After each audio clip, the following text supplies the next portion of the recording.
How do you use an interdental brush? The idea is that you want it to go between the teeth. The angle that you put it in is the same angle that you would use a toothpick. Okay, so at the front, we go straight on. And then as we go around, it gets more horizontal. Okay, so don't try and get your back teeth like this. You want to bring it right around to the side. Okay, the key things to using interdental brushes is that the wire is very thin. So if it's not going, don't force it, just adjust your angle. Okay, so normally it's to get it further back. Okay, just like that. And once it's in, you can give it a little jiggle around. What you don't want to do is force it if it is too large a brush for your gap, or if it's just not working out, okay? The other thing that you can do is for the back teeth, you can bend the brush a little bit so it's on an angle like this, and then it's easier to get at the back.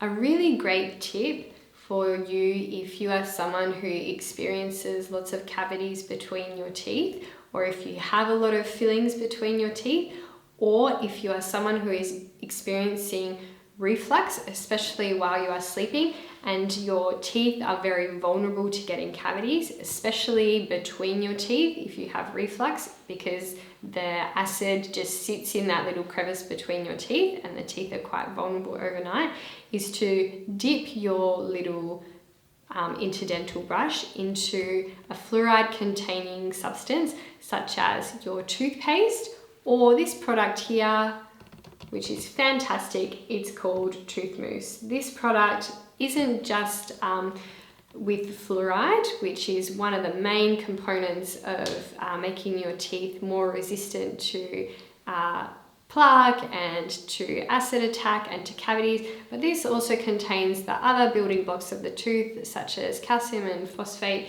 in a very available form for your teeth to absorb. So if you dip your brush in this and put it between your teeth, then your teeth are even more protected than just with using toothpaste alone. So what you can do is just put a little bit on your hand and then just dip your brush in,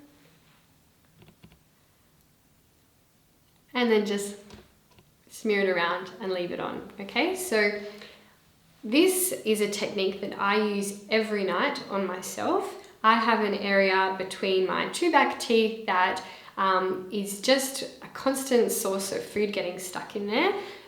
There is no decay yet, but it is vulnerable because the food is always getting stuck there during the day, and I know this.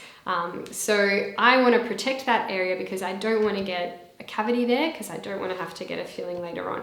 So what I do is I put some tooth mousse onto my Pixtar, and I get in there and I just do it every night. That way I know I'm protecting that tooth.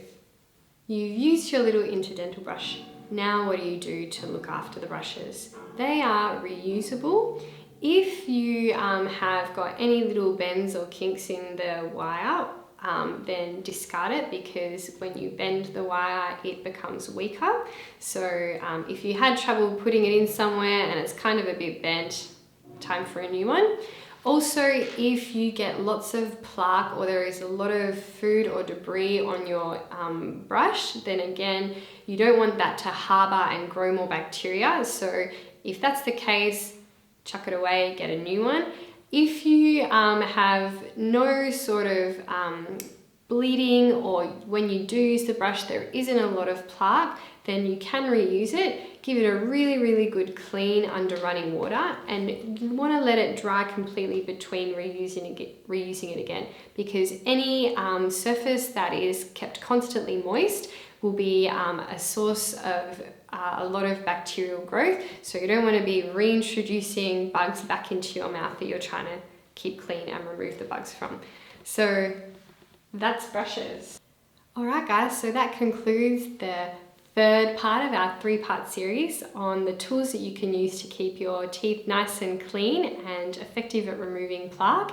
I hope that if you hadn't heard of interproximal brushes or interdental brushes before, that now you've got another little tool in your toolkit to keeping everything nice and clean. And if you were already using them, that you might have come across a couple more tips to make your experience more effective. So thanks for watching, and go check out the other 2 videos on flossing and toothbrushing if you haven't already. See you later.